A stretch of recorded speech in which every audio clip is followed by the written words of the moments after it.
Pessoal, agora a gente vai falar sobre um conceito desenvolvido pela filósofa Hannah Arendt, né? Que ela vai desenvolver no seu livro Eichmann em Jerusalém, que mostra um pouco de como a gente lida com esse contexto racista, né? E como o racismo ocorre, e se o racismo é uma coisa assim tão distante e diferente do nosso mundo, né? Esse livro, Eichmann em Jerusalém, tem um conceito que é o título da nosso vídeo aqui, né? Banalização do mal, né? O que é a banalização do mal? O que ela pretende com isso, né? Ela pretende mostrar como o mal ele é corriqueiro, ele não é uma coisa extraordinária. E a gente vai ver daqui a pouco como isso funciona. Mas Hannah Arendt, né, uma filósofa alemã que antes da Segunda Guerra Mundial vai para os Estados Unidos, ela começa a desenvolver uma atividade filosófica, até mesmo jornalística, né, nos Estados Unidos. E em 1962 ela é enviada pela revista New Yorker para noticiar como vai ser o julgamento de Adolf Eichmann, né? Quem que é o Adolf Eichmann?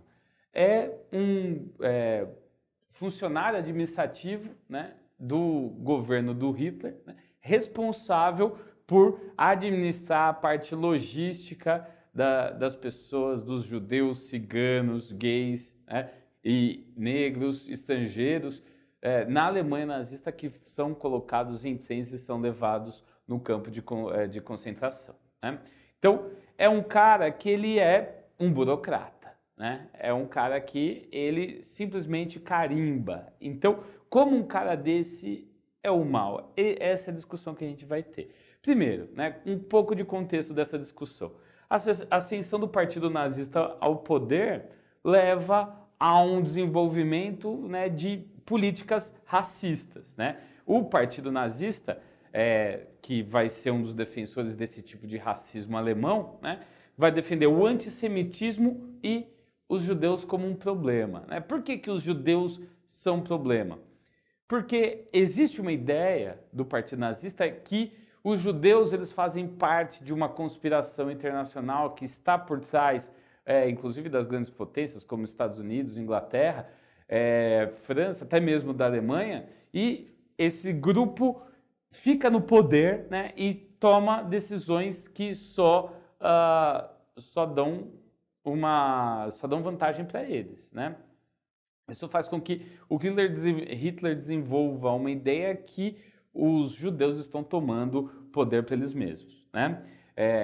A despeito do povo alemão. E isso seria mais absurdo ainda do ponto de vista do racismo alemão, porque existe uma raça que ela é mais desenvolvida, os arianos, que nesse momento está sendo enganada por outra raça, uma raça menos desenvolvida, né? Esse é o pensamento racista do Hitler. Então, principalmente na Segunda Guerra Mundial, quando Hitler está no poder, ele vai tentar trazer soluções para esse problema judaico.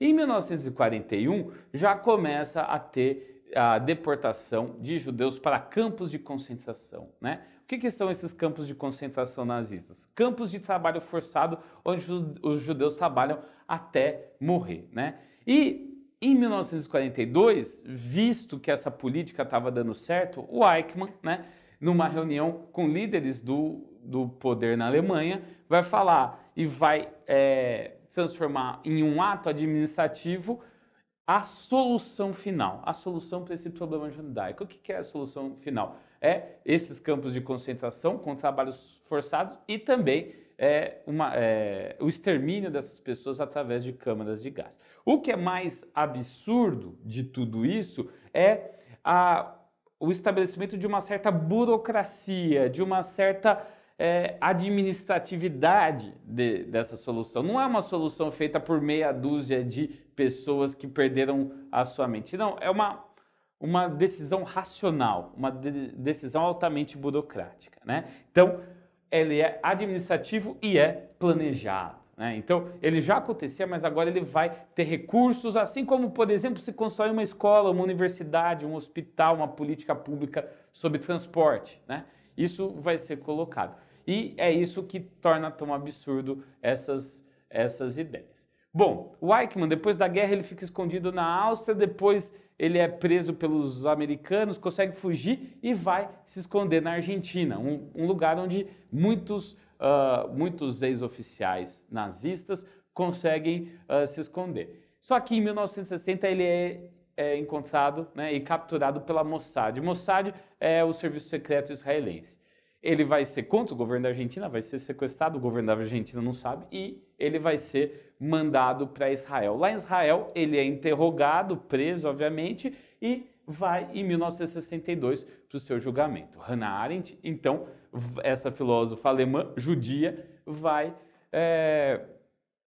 estar nesse julgamento para mostrar, fazer um texto, né, que vai dar nesse livro, vai ser um texto muito importante da carreira filosófica dela, né, e sobre o Eichmann. Então, no julgamento, a grande coisa que espanta Hannah Arendt, né, é que Eichmann é um homem qualquer. Como assim um homem qualquer? Ele não é um diabo, né? Ele não é o demônio, ele não é uma pessoa que é o vilão de filme de James Bond, né? Ele não é esse cara tipicamente malvado, né?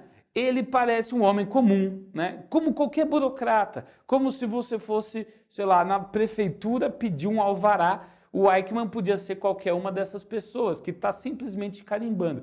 E essa ideia que o Eichmann vai passar, ele vai falar, eu não sou culpado porque eu só carimbo, né? Eu não tenho papel decisivo nisso, né? Eu só sou um funcionário. Aliás, como muitas pessoas que fazem parte dessa estrutura do Partido Nazista vão falar, olha, nós somos apenas funcionários, nós apenas empurramos papel, né? E não necessariamente tomamos a decisão. Só que existe justamente essa ideia, você é cúmplice ou você não é cúmplice? A Hannah Arendt acha que existe uma certa cumplicidade sim, né?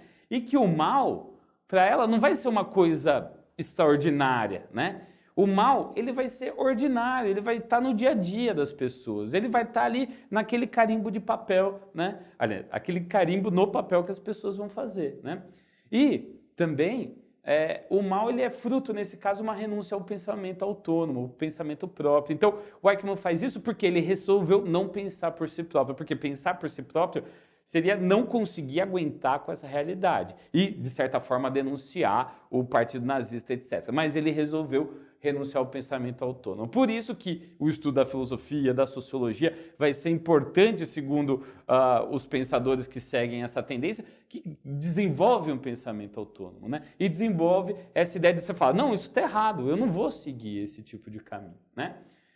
E Hannah Arendt, ela fala ainda da necessidade de preservar uma condição humana, que não é uma condição só dos judeus, só dos, por exemplo, escravizados aqui no Brasil, né, no século XIX, né, dos ciganos, dos povos que estão em áreas de conflito, mas de uma condição humana. Se um grupo específico é morto, né, aqui você vai ter também uma parte da humanidade que morre, não simplesmente só aquele grupo, porque todos nós somos iguais, todos nós temos a mesma condição. E ela vai criar a ideia de crimes contra a humanidade. Então, um crime contra determinada religião, um crime contra determinado povo, né? Pessoas com a determinada cor de pele, determinada etnia, isso vai ser visto como um crime contra a humanidade, e não só contra aquele grupo, né? Por isso a necessidade, depois, de direitos humanos, algo que a gente vai conversar mais tarde. Então, a Hannah Arendt fala, bom, como que a gente combate isso, né? Preservando essa condição humana. Muito obrigado, gente, e até mais.